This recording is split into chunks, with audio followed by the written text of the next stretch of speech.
الحمد لله رب العالمين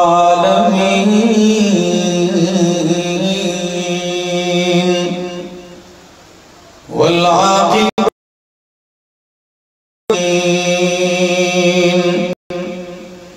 والصلاة والسلام على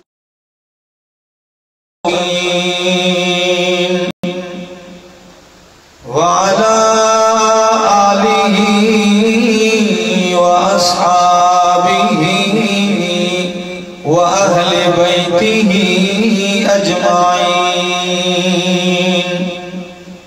أما بعد فأعوذ بالله من الشيطان الرجيم بسم الله الرحمن الرحيم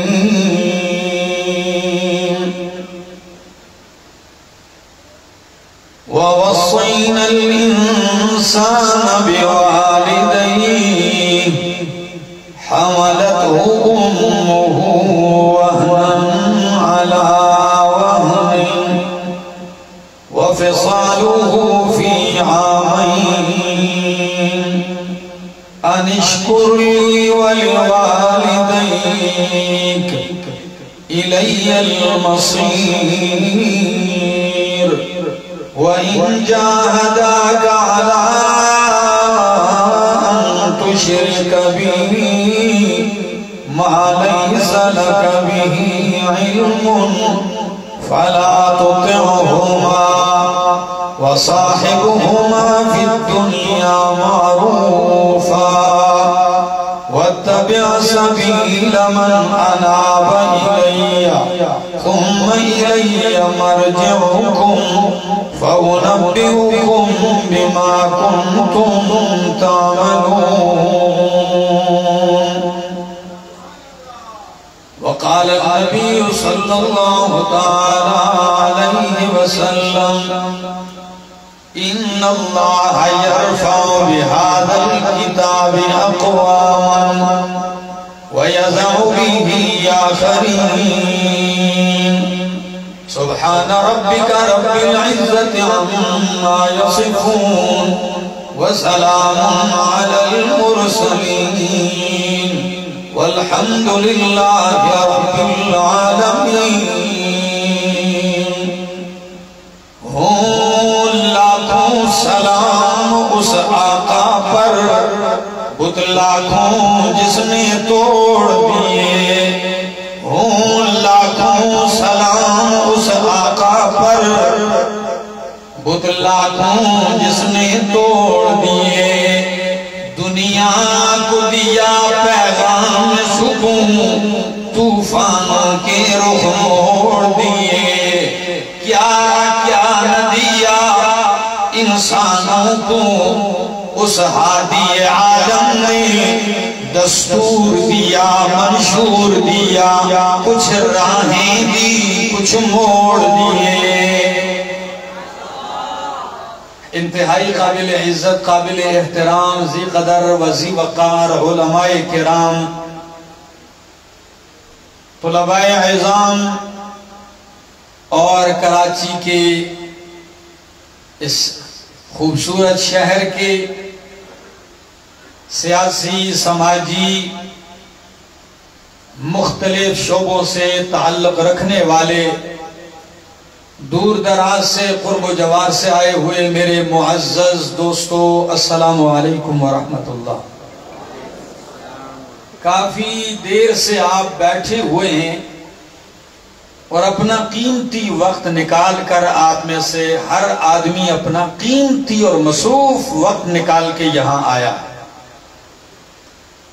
آپ نے علماء کرام کے مختلف موضوعات پر گفتگو سنی اور مجھ سے قبل میرے شیخ میرے مربی اور مرشد استاذ العلماء شیخ القرآن والحدیث حضرت مولانا محمد طیب طاہری صاحب حفظہ اللہ تعالی ورعاہ جامع معنی اور خوبصورت انداز میں بڑی دل نشین گفتگو آپ کے سامنے کی ہے. اب ان کے بعد میں آپ کے سامنے کیا بیان کروں گا، کیا پدی اور کیا پدی کا شوروا. لیکن وہ انگلی کٹا کے ہم بھی اپنا شہیدوں میں نام لکھوانا چاہتے ہیں. ایک حسین محفل ہے، قرآن کریم کی مجلس ہے، انوارات کی برسات ہے، فرشتوں نے اس مجلس کو گھیرا ہوا ہے، دریائے رحمت میں آپ ڈوبے ہوئے بیٹھے ہیں، رب کی طرف سے سکینہ کا نزول ہو رہا ہے، رات کی گھڑیاں ہیں اور زندگی کا کوئی بھروسہ نہیں. اللہ نے ایک حسین محفل میں جمع کیا ہے.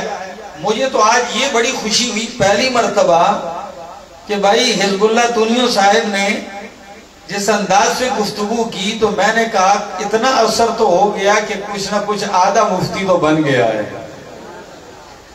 تو یہ تو آہستہ آہستہ لگتا ہے کوئی ان کے لیے مسجد ڈھونڈنی پڑے گی. یہ مجھے خوشی کی بات ہے، یہ انتہائی خوشی کی ہے.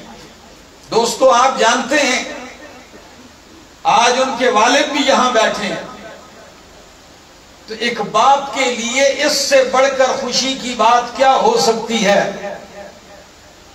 کہ اس سے پیدا ہونے والا بچہ ایک مقام پانے کے بعد سینکڑوں علماء، طلباء اور ہر قسم کے طبقے کے لوگوں کے سامنے آ کر وہ لب کشائی کرتا ہے اور اللہ کی بات کرتا ہے، اللہ کے نبی کی بات کرتا ہے.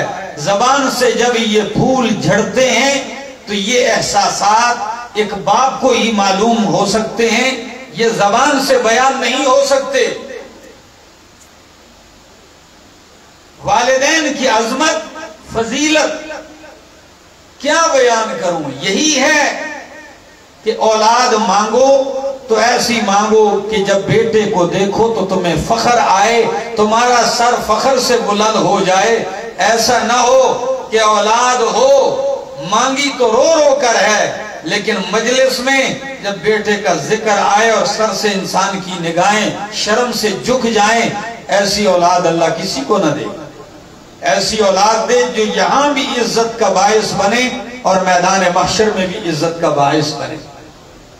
میرے دوستو آپ نے قیمتی وقت نکالا ہے. میں قرآن کریم کا طالب العلم ہوں. میں نے اپنے استاد سے 6 سال قرآن کریم کی تفسیر پڑھی ہے اور آگے پڑھا بھی رہا ہوں الحمدللہ.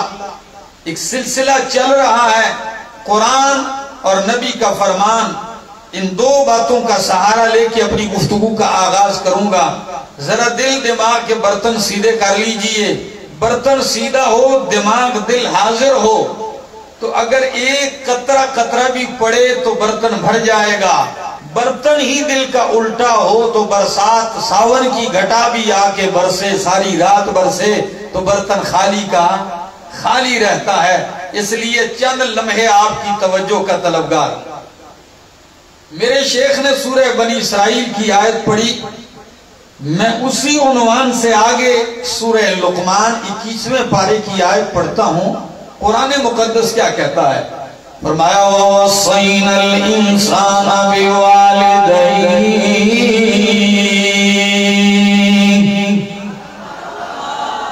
وَوَصَّيْنَا الْإِنسَانَ بِوَالِدَيْهِ. والدین کے حقوق کبھی کبھی سوچتا ہوں کراچی والوں دنیا میں کہتے ہیں یہ والدین کا دن ہے. یوم والدین کو منایا جاتا ہے کہ نہیں؟ کہتے ہیں یہ والدین کا دن ہے، یہ استاد کا دن ہے، یہ مزدور کا دن ہے، یہ غریبوں کا دن ہے. میں کہتا ہوں یہ جو دن لے کے چرچے کر رہے ہیں شاید انہوں نے رب کا قرآن دیکھا ہی نہیں کہ والدین دن نہیں کہ سال میں ان کا ایک دن ہو. والدین وہ ہستیاں ہیں جو تیری زندگی کے ہر لمحے کی ہستیاں ہیں، ہر دن کی ہستیاں ہیں. سنیے رب کا قرآن کیا کہتا ہے. اللہ فرماتے ہیں وَوَصَّيْنَا الْإِنسَانَ بِوَالِدَيْهِ ہم نے تاکیدی حکم کیا ہے انسان کو، ہم نے وصیت کی ہے انسان کو بِوَالِدَيْهِ اس کے والدین کے متعلق، اور ذکر فرمایا والدین کا کہ ہم نے والدین کے بارے میں خاص حکم دیا ہے انسان کو۔ پھر آگے تفصیل میں ذکر ماں کا کر دیا ہے، فرمایا حملتہ وہن علی وہن، ماں کو یہاں پہلے اس لیے ذکر کر دیا تفصیل میں کیونکہ ماں عورت ذات کمزور ہوتی ہے، نادار ہوتی ہے، صنف نازک ہوتی ہے، ایسا ہے کہ نہیں؟ باپ جلال میں آ کے مار بھی دیتا ہے، لیکن ماں یہ نرم دل ہوتی ہے۔ اور دوسری بات، ماں کو زیادہ خاص طور پر اس لیے بھی ذکر کیا ہے کہ ماں نے اسے 9 مہینے یا 11 مہینے یا 12 یا اس سے اوپر اپنے پیٹ میں لے کے اٹھایا ہے۔ کراچی والوں میں چیلنج دیتا ہوں، کوئی ایک پاؤ کی چیز چھٹا کی آدھا کلو چیز بھی پیٹ کے ساتھ باندھ کر 2 دن بھی نہیں گھوم سکتا ہے۔ جس ماں نے تجھے اپنی کوکھ میں بطن میں 11 مہینے اٹھایا، رات کو بھی دن کو بھی سفر میں بھی حضر میں بھی، قرآن اس کیفیت کو یوں ذکر کرتا ہے حملتہ امہ وہن علی وہن، او انسانا تجھے ماں نے اٹھایا ہے تکلیف پر تکلیف، کمزوری پر کمزوری برداشت کر کے پھر پیدا ہو گیا۔ وہ تکلیف بھی ہے، وہ موت و حیات کی کشمکش ہوتی ہے، یہ برداشت کی۔ پھر تیسرا مرحلہ آتا ہے، فرمایا وَفِصَالُهُ فِي عَامَيْنِ، عجیب بات ہے، باپ کما کے لاتا ہے، باپ مزدوری کر کے لاتا ہے، لیکن قربان ماں تیری عظمت پہ قربان، ماں نامی محبت کا ہے، ماں نامی پیار کا ہے، ماں نامی شفقتوں رحمتوں کا ہے۔ ماں کا لفظ جس بولی میں لیا جائے مٹھاس آ جاتی ہے، پیار آ جاتا ہے، شفقت انسان کے دل میں معجزہ ہو جاتی ہے۔ تو فرمایا انسانا، پھر جب تو پیدا ہوا تو ماں باہر سے نہیں، ماں کی چھاتی سے ہی میں نے تیری روزی کا انتظام کر دیا ہے۔ تو کراچی شہر والوں، روشنیوں کے شہر میں رہنے والوں، ذرا یہ روشنی بھی تو سن لیجئے نا، دکان سے بندے کو روزی ملتی ہے تو دکان کی قدر و قیمت ہوتی ہے کہ نہیں؟ بولو، جو میڈیا والے ہیں، جو آفیسر ہیں مختلف شعبوں میں، کہتے ہیں یہاں میری روزی لگی ہوئی ہے، چھٹی نہیں کرتے، وقت کی پابندی کرتے، کیوں؟ روزی لگی ہوئی ہے۔ اور میں نے کہا انسانا، جس بے جان دکان سے تیری روزی ہے اس کی قدر تو تیرے دل میں ہو، جس منڈی ریڑھی دفتر میں تیری روزی ہے اس کی قدر تو کرے، جس کی چھاتیوں سے دودھ خونے جگر کا اللہ نے تجھے دودھ بنا کے پلایا، اس ماں کی عظمت تیرے دل میں کیوں نہ آئے، اس کا مقام تیرے دل میں کیوں نہ آئے؟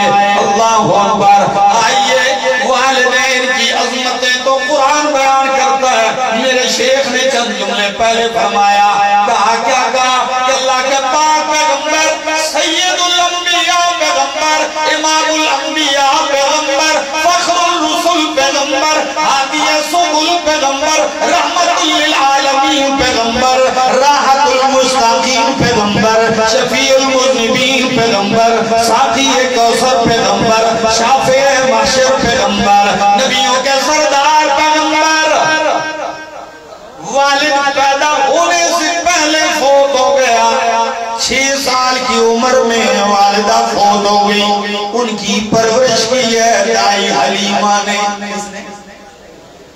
پالا، ماں نے ان کے حوالے کیا۔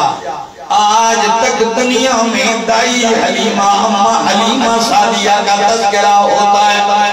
میں عمرے پر گیا تو میں نے ساتھیوں سے کہا میں ذرا چلتا ہوں، وہ جگہ دیکھتا ہوں، جہاں اللہ کے پاک پیغمبر کو دائی حلیمہ مکہ سے لے کر گئی تو بنو سعد کی وہ بستی 14 صدیاں گزرنے کے بعد بھی دیکھا خشک پہاڑیاں ہیں. ان پہاڑیوں کی طرف بار بار میں دیکھتا تھا, دل میں تصور کرتا تھا ان خشک پہاڑیوں پہ میرے پیغمبر کی نظریں لگی ہوں گی, ان ریگستانوں پہ میرے پاک پیغمبر کی نظریں لگی ہوں گی, اور ان صحراؤں میں اللہ کے پاک پیغمبر کھیلے ہوں گے, چلے ہوں گے, پھرے ہوں گے.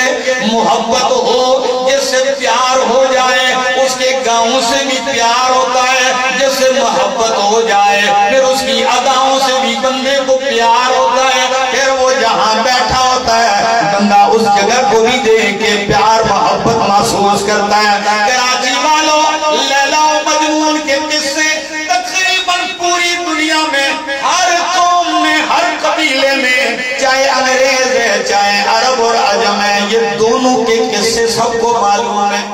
یہ ہے واقعہ لیلا مجنون کا, یہ ہر جگہ ہے. تو ذرا دیکھیے, لگا ہوا ہے مجنون, ریت پہ لکھتا ہے لیلا, پھر مٹا دیتا ہے, پھر ریت پہ لکھتا ہے. جیسے آپ بھی چلے جائیں ساحل سمندر پہ, حزب اللہ صاحب لیلا لکھتے ہیں اور مٹاتے ہیں. کسی نے کہا ہو اللہ کے بندے یہ کیا سبق پڑھ رہا ہے, لکھ رہا ہے, مٹا رہا ہے. تو کہتا ہے مشق نام لیلا میں گنم, مشق نام لیلا میں گنم, تسلی خاطر راہ میں دے ہم. میں تو اپنی محبوب کے نام کی مشق کر رہا ہوں, اور اس نام لکھنے سے بار بار میرے دل کو تسلی ملتی ہے. میں کہتا ہوں او مجنونہ, تو کیا تیری لیلا کیا ہوگی جن کے دل میں نبی کریم صلی اللہ علیہ وسلم کی محبت جاگزین ہو جائے. تو میں نے بنی سعد ان پہاڑیوں کو دیکھا. آج سن لیجئے کراچی والوں, صحابی رسول فرماتے ہیں جوہرانہ مقام پہ اللہ کے پاک پیغمبر گوشت تقسیم کر رہے ہیں. ہم نے دیکھا ایک بوڑھیا عورت آئی. کون آئی؟ بوڑھیا عورت آئی. اللہ کے پاک پیغمبر صلی اللہ علیہ وسلم محفل میں فوراً کھڑے ہو جاتے. جو ہی کھڑے ہو گئے صحابہ حیران ہے کہ آپ کس کے لیے کھڑے ہو گئے. فرمایا کہ وہ خاتون آئی, نبی کریم نے اپنی چادر اتاری اور نیچے بچھائی اور انہیں بٹھا لیا. فرمایا اللہ کے پاک پیغمبر کون بڑھیا ہے, بڑے بڑے لوگ آ رہے ہیں, آپ اٹھے نہیں ہیں, یہ کون سی عورت آ گئی ہے کہ آپ کھڑے ہو گئے. آپ کی وہ چادر جس کی قسم قرآن اٹھاتا ہے, جسے قرآن مزمل و مدثر کہہ دیتا ہے, جو چادر آپ کے کندھے پہ آئی, آپ نے وہ مقدس معلّہ مجلّہ مزکّہ مصفّہ چادر نیچے بچھا دی اور عورت کو بٹھایا. فرمایا تمہیں معلوم نہیں ہے یہ میری وہ ماں ہے جس نے مجھے دودھ پلایا ہے. صرف دودھ پلایا, اس کا مقام یہ. تو جس نے پیٹ میں اٹھایا, 9 مہینے جس انسان پیدا ہوا ہے, اس کا مقام کیا ہوگا, اس کا رتبہ کیا ہوگا. ہاں یقین کیجئے, آج میں اکثر دوست دیکھتا ہوں لوگ مال کما لیتے ہیں لیکن اولاد سے پریشان ہوتے ہیں, کوٹھیاں بنگلے بنا لیتے ہیں لیکن اولاد کے ہاتھوں دکھیا ہوتے ہیں, گھر میں سوئمنگ پول بنا لیتے ہیں, گھر میں چمن بھی بن گیا, کوٹھی بنگلہ بھی بن گیا, گاڑی بھی مل گئی, لیکن اکثر دیکھتا ہوں رو پڑتے ہیں اولاد نافرمان ہے, اولاد بے دین ہو گئی ہے, اولاد دین کے راستے سے ہٹ گئی ہے, اولاد مارتی بھی ہے. کبھی کبھی سوچتا ہوں ایسا بھی زمانہ ہے لوگ والدین پہ ہاتھ بھی اٹھاتے ہیں, لیکن وجہ کیا ہے, یہ روتے ہم اس وقت ہیں, ہم تربیت اولاد بھی کرتے نہیں. کسی نے ذنون مصری سے کہا, بلکہ ذنون مصری نے محفل میں کسی سے پوچھ لیا کہ آپ بتائیں آپ اپنی اولاد کی تربیت کب سے کرتے ہیں. آپ میں سے ہر ایک تقریباً کئی لوگ ہوں گے جو باپ ہوں گے, کئی لوگ آپ میں سے ایسے ہوں گے جو دادا بھی ہوں گے, نانا بھی ہوں گے. سنیے ذرا ان جملوں کو, فرمایا آپ اپنی اولاد کی تربیت کب سے کرتے ہیں؟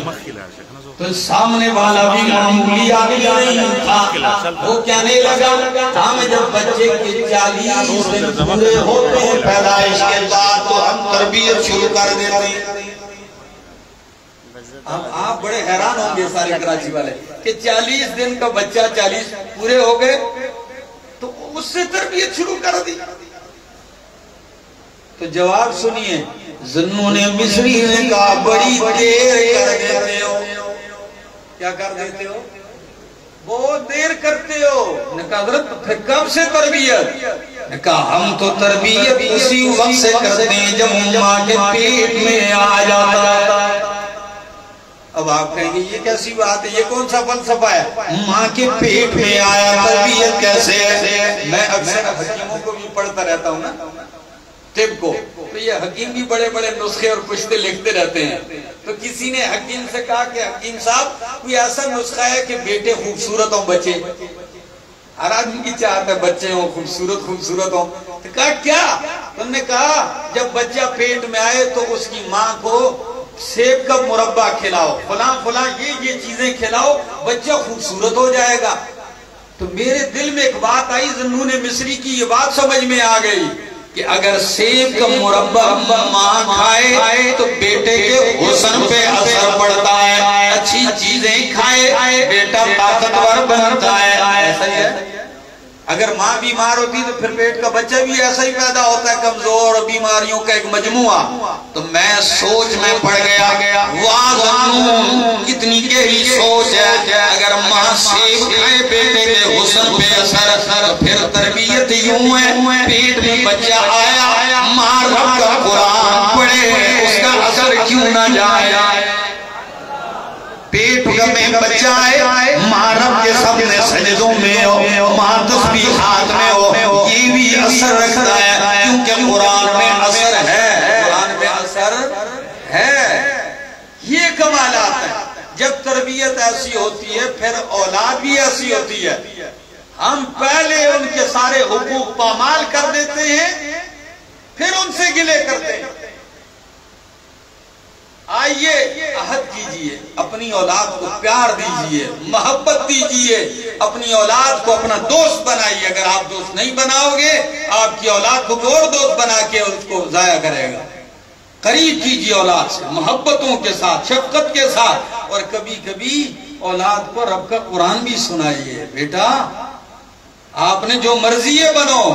کسی اکبر الہ آبادی ہماری کتابوں میں بہت بڑا شاعر گزرا ہے، اس پہ یہ الزام تھا کہ یہ کالج یونیورسٹیوں کا مخالف ہے۔ انہوں نے کہا نہیں، ہمارے ملک میں ایک عجیب بات ہے، جب کسی شعبے کی کوئی تربیت کی بات کرو وہ کہتے ہیں بھائی فلاں نہیں مانتے، یہ اس کا دشمن ہو گیا۔ او بھائی اصلاح کی بات سنو۔ اس نے بیٹے کو پڑھایا کالج میں، یونیورسٹی میں، تو یونیورسٹی کے ہاسٹل میں بیٹا بھی بیٹھا ہوا ہے، بیٹے کے دوست بھی۔ تو اچانک باپ بھی چائے پی رہا تھا، بیٹے کو پتہ ہی نہیں چلا کہ ابو جی بھی ادھر ہی ہیں۔ تو اس سے کسی نے کہا کیا حال ہے، کل آپ کے گھر آئے تھے، آپ کا ابو بڑا بد اخلاق قسم کا آدمی، ہمیں گھر سے بگا دیا۔ دوستوں نے کہا، تو اس نے کہا نہیں او اب ناراض نہ ہونا، میرا ابو دراصل خبتی ہو گیا ہے، منٹل ہو گیا ہے۔ وہ تو منٹل ہے، آپ ناراض نہ ہونا، وہ منٹل ہے، میں آپ کی عزت کروں گا، آپ کو پیار دوں گا۔ باپ نے جب یہ دیکھا میرا بیٹا مجھے خبتی کہہ رہا ہے، منٹل کہہ رہا ہے، پاگل کہہ رہا ہے، اس نے اور کچھ نہیں کیا، گھر آیا، بیٹے کی ڈائری پڑی ہوئی تھی، اس ڈائری کے صفحے پہ ایک شعر لکھ دیا، آپ کو سنا دیتا ہوں۔ کیا لکھتے ہیں؟ کہتے ہیں ہم ایسی کل کتابیں قابل ضبطی سمجھتے ہیں، ہم ایسی کل کتابیں قابل ضبطی سمجھتے ہیں کہ جن کو پڑھ کے لڑکے باپ کو خبتی سمجھتے ہیں۔ سمجھ میں آ گیا تو کہہ دو سبحان اللہ۔ اس جمود کو توڑو، اللہ کے بندے کوئی تھانے میں پرچہ ہو جائے گا اگر اللہ کا نام لے لیا۔ مرد آباد زندہ آباد کے نعرے ہم نہیں چاہتے، لیکن کم از کم جاگنے کا تو کوئی ثبوت دو، اگر باقی لوگوں کو نہیں، کم از کم طلباء آپ تو کہہ دو ایک مرتبہ سبحان اللہ سبحان اللہ۔ یہ حال شادی حال بھی آج رب کے قرآن اور رب کے نام سے گونج جائے، یہ در و دیوار اس میں رب کے قرآن کی بھی ایک صدا تو لگ جانی چاہیے. تو کہا ایسی کتابیں لے کے جلا دو، ضبط کر دو کہ پڑھنے کے بعد بھی بندہ باپ کو کیا کہے؟ خبتی اور منٹل کا ہے. تو کسی نے کہا آپ کالج کے یونیورسٹی کے مخالف، نے کہا میرا درد دل سنو، میں یہی کہتا ہوں تم شوق سے کالج میں پڑھو، پارک میں پھولو. تم شوق سے کالج میں پڑھو، پارک میں پھولو. جائز ہے غباروں میں اڑو، چرخ پہ جھولو. بس ایک سخن بندہ عاجز کا رہے، یا حقیقت کو نہ بھولو. جہاں مرضی ہے چلے جاؤ، اللہ کو نہ بھولو. اپنی حقیقت کو نہیں بھولنا چاہیے کہ میں بڑا ہو گیا ہوں. جتنا مرضی ہے بڑا ہو جائے، باپ سے آدمی نہیں بڑھتا.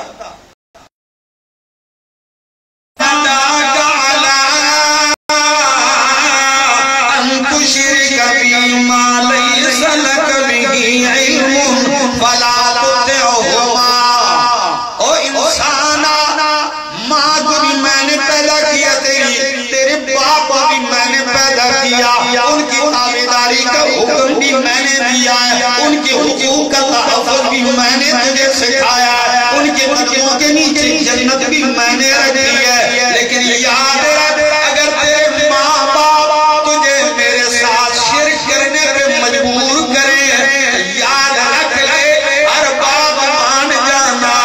لیکن جہاں میری توحید کی بات آئے، پھر ایک ماں نہیں، پھر کروڑوں مائیں قربان ہو سکتی ہیں، لیکن رب کی توحید کو نہیں چھوڑا جا سکتا. کوئی آواز تو آئی ہے، لیکن اللہ ہی خیر کرے دب گئی ہے.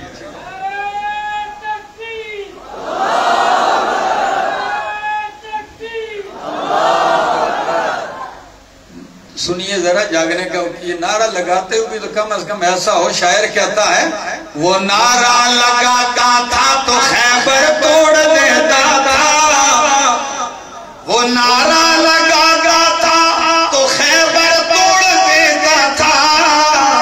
حکم دیتا سمندر کو تو رستہ چھوڑ دیتا تھا. میرے دوستو،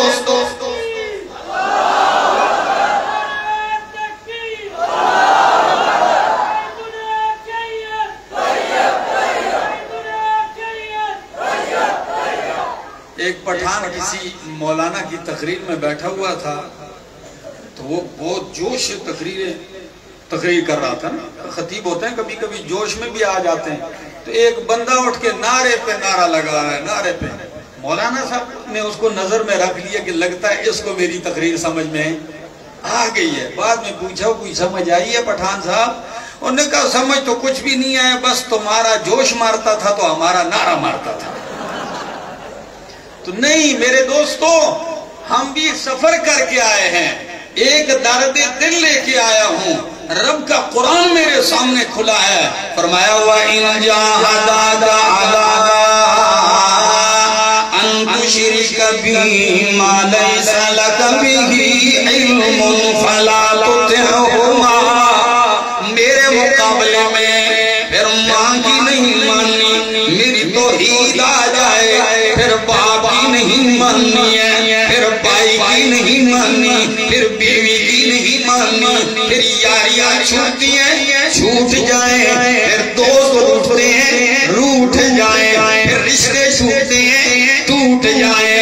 لیکن میری توحید پہ آیا، ڈٹ جا، قربان جاؤ. نبی کریم کے صحابہ کی عظمتیں کیوں نہ ہو، ان کو شان کیوں نہ ملے، جب میرے پیغمبر نے بتوں کے پجاریوں کو رب کی توحید سنائی ہے، رب کا درد دکھایا ہے. کوئی آسان بات نہیں ہے کہ بندہ نسل در نسل پوجتا آئے بتوں کو، باپ دادا ایک نظریے پہ ہو اور بندہ حق قبول کر لے، قوم قبیلے کی مخالفت مول لے لے. لیکن یقین کیجئے حضرت بلال رضی اللہ تعالیٰ عنہ ایک مرتبہ جب رب کی محبت، رب کی توحید دل میں آ جائے، ٹکڑے تو ہو سکتا ہے پھر وہ چھوٹ نہیں سکتا. کیا مکے کی گلیاں گواہ ہیں اس بات کی، چمڑی اور ڈھیڑ دی بلال کی. مارنے والا تھک جاتا ہے مار کے، نعرے لگاتے نہیں تھکتا، مارنے والا کہتا ہے لات لعنات عزا و حبل کا نعرہ لگا، لیکن بلال جون جولائی کی گرمی ہے، مکے کی تپتی ہوئی ریت اور پتھریلی زمین ہے، لیکن کیا کہتے ہیں قل هو اللہ احد احد احد، اور کراچی والوں مانا کیا احد احد، الہ حاجت روا کون ہے؟ اللہ میرا معبود اور مسعود کون ہے؟ میری ضرورتیں پوری کرنے والا کون ہے؟ میرے بیڑے پار لگانے والا کون ہے؟ کھوٹی قسمتیں کھری کرنے والا کون ہے؟ عزت و ذلت کا مالک کون ہے؟ موت و حیات کا مالک کون ہے؟